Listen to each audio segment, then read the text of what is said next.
Hello and welcome to the Listening Post's unboxing channel on YouTube.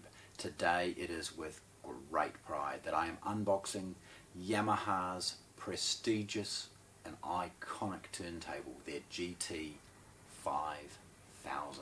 This turntable is a lifetime in the making. It is an example of Yamaha's prestige. It is an example of what Yamaha has always done so well for more than 100 years in the audio industry. They've produced turntables, they scrapped the tooling probably, and then reproduced the very best example of what they can achieve. The 5000 series is renowned now for their matched preamp and power amplifier. Please watch these being unboxed on our channel. This is the pinnacle of their analog source. It's not cheap. It is extremely good. Yamaha's GT-5000 turntable. Right, firstly,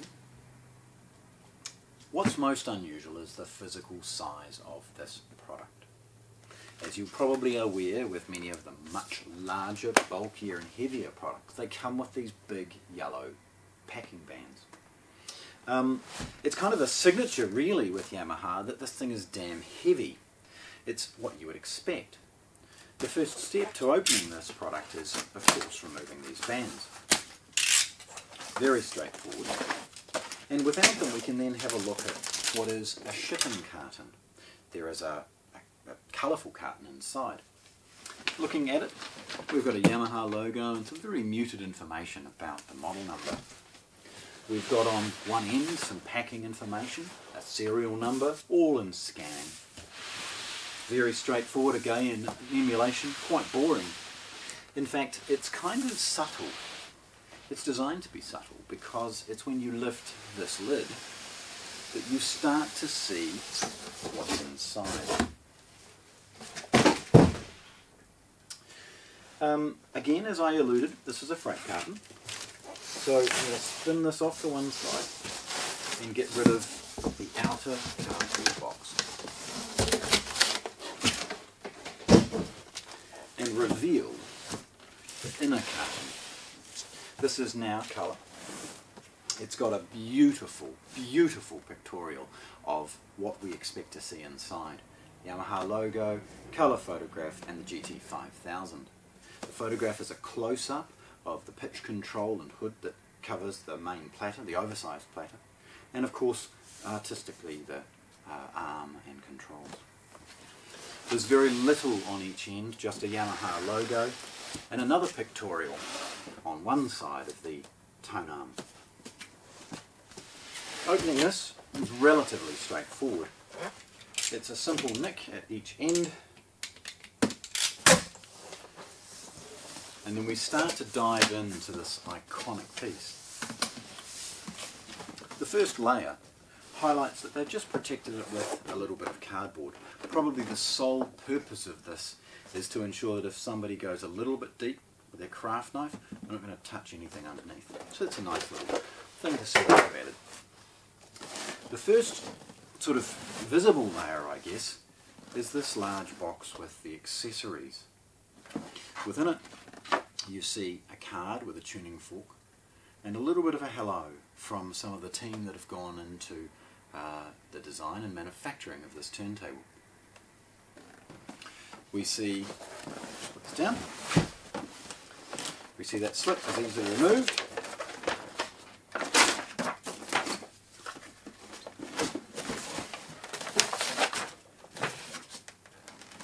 And the accessory box can be opened very easily. So the box contains a little bit of information, warranty card, Australasian contact information relating to the product, and obviously how to make it all work. It has a rubber belt, a cable clip, an O-ring, and an Allen key for the purposes of tightening up the counterweight. Drilling in, we see something quite unusual. Firstly, look, the power cord, nice and easy. But the unusual part that I alluded to was this. This is Yamaha's Stroboscope. Now, unlike many turntables, this one actually has a 3.5mm mono to LED flash, timed specifically to help tune the speed of this turntable and change ever so slightly the pitch and ensure it's absolutely 100%. This kind of accuracy is an expectation with anything at this quality, and it's lovely to see that they have something that you can, you know, plug and unplug, get rid of when you're not using, tidy it up, don't leave things sort of lying around. And when and if you choose to check the pitch, you can do so with this. There is a basic card. This is sellotaped, folded, protected. And inside is a rubber, it's a vinyl rubber plate with the use of center point for the use of the stroboscope. It's part of how you tune the turntable. Okay. Now from here, it's closed cell foam. It's in layers, okay? All beautifully cut and moulded specifically for the turntable. It's designed to not only protect it, but also and hold in place the accessories, but also stop it from moving. It's such a massive turntable, and I mean physically heavy, massive turntable, that this level of care and attention is extremely important. There we go. Lifting it out is a challenge, to say the least. It's one of the heaviest turntables I've ever unboxed. So what we're going to do is just sort of slide and lift. What's good about it though is that it comes essentially assembled, and so we see very few of the additional things remaining for me to deal with. In the bottom there's a series of cardboard sleeves and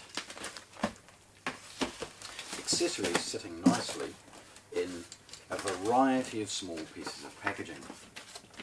We've got a cardboard sleeve revealing the platter. It's very well protected. It's taped in place all over the place.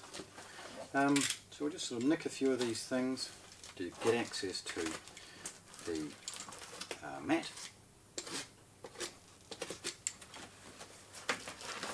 This elaborate packaging is simply to stop it from moving around. It's unlikely to ever get damaged. It's not the type of thing that might. So it's really just about quietly getting into it. Okay, but a cardboard protecting it, again 2 pieces of thin paper, and we have the rubber protective mat that sits on the main platter.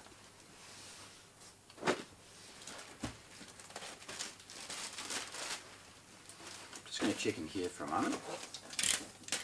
This is a second very similar looking bag, and in it we see the alternative felt mat, so they provide you with both a rubber and felt. Looking at the next layer, there's a closed cell foam supporting an accessory pack in a dark grey sort of insert. That insert has a series of things. I'll touch on those. I'm going to drill further into the box first. Okay, more closed cell foam, obviously with the feet cut out. Have a look again. And then a very, very heavy small brown box. It's alluding with its weight that this is likely to be the main pulley wheel. Now this is immensely heavy. It's designed, it's brass.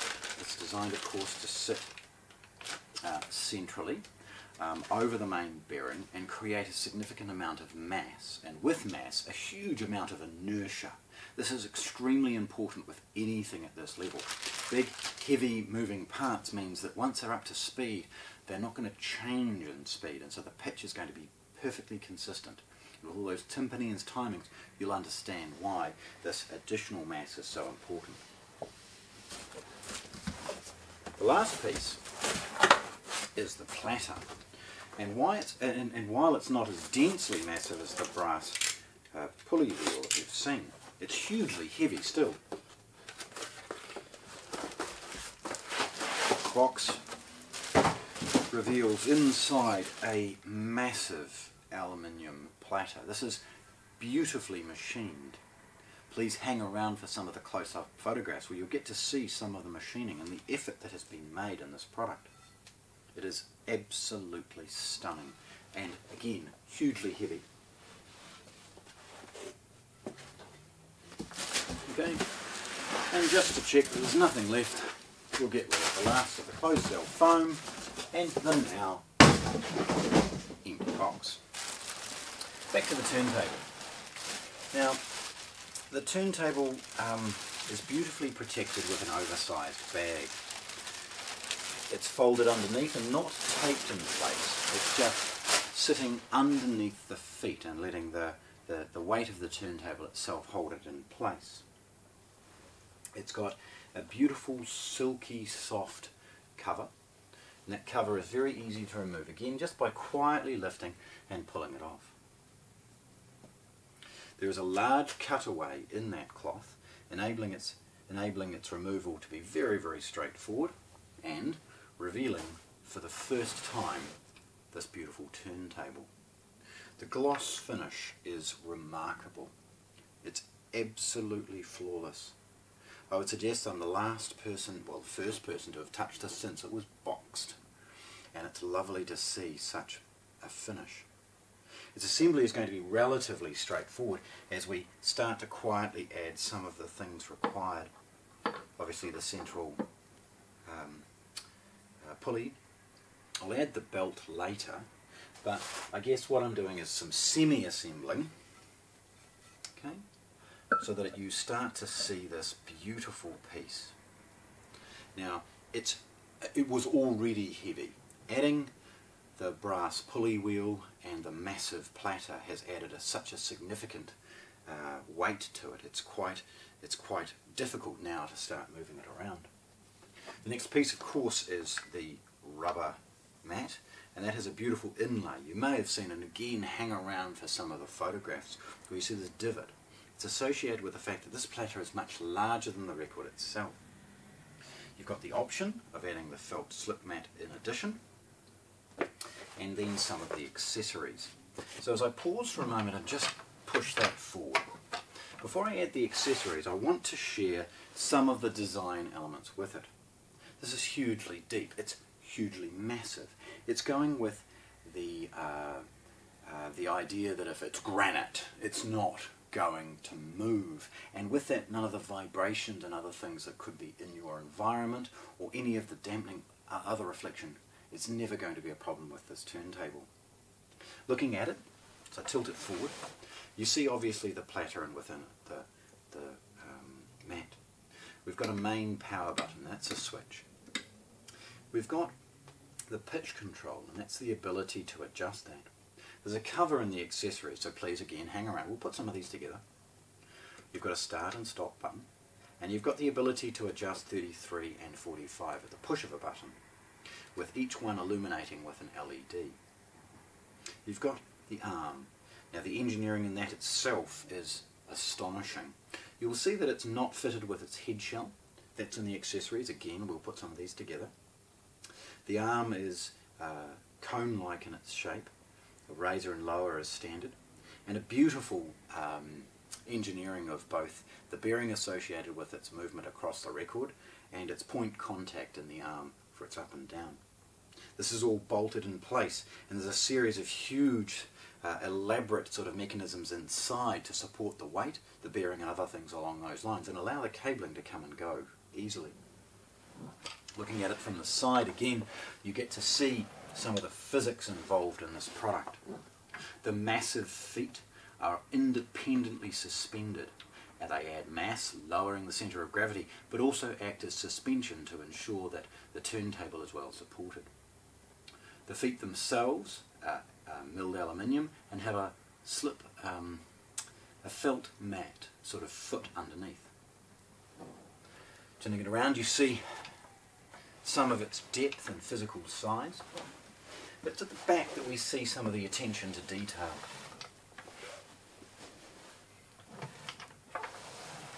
Now, firstly, you will see points here where the Perspex lid can be added. Now, this is shipped without a lid at this stage, but one will be provided to those that may purchase one. These two nuts on each side are removed for the purposes of adding the lid and its hinge. I'm going to tilt it up so we can have a quick look, but again, please hang around for the photographs where you'll see close-ups. Starting at the boring end, we've got the IEC input. It will, it's 240 volt 50 Hz, so it's designed specifically for the European and New Zealand markets. You've got the 3.5mm input specifically for the strobe that we spoke about previously. It's the outputs, however, that probably make this turntable so iconic and its performance so good. It has balanced outputs. Now, balanced is utilised in a number of inputs and outputs and all sorts of things you may own, but in a turntable it's frightfully important. The balanced output means that the signal to noise ratio is significantly reduced, and any earthing and other things like that is also greatly, well, better managed basically. You can end up with an almost flawless output signal-wise, and if you continue with a balanced preamp, like their 5000 pre and their 5000 power, you end up with that balanced signal from source all the way through to the end point, and vastly improves the noise floor and overall performance. You have, of course, traditional RCA or phono outputs. These are milled, and as an RCA plug is pushed in, there's an ever so slight tapering to it, ensuring that that creates maximum connection. There is a beautiful quality ground, and there's a hole pre-drilled should it just be a bare wire, but of course with something at this level you'll end up with a spade connection of some kind. So,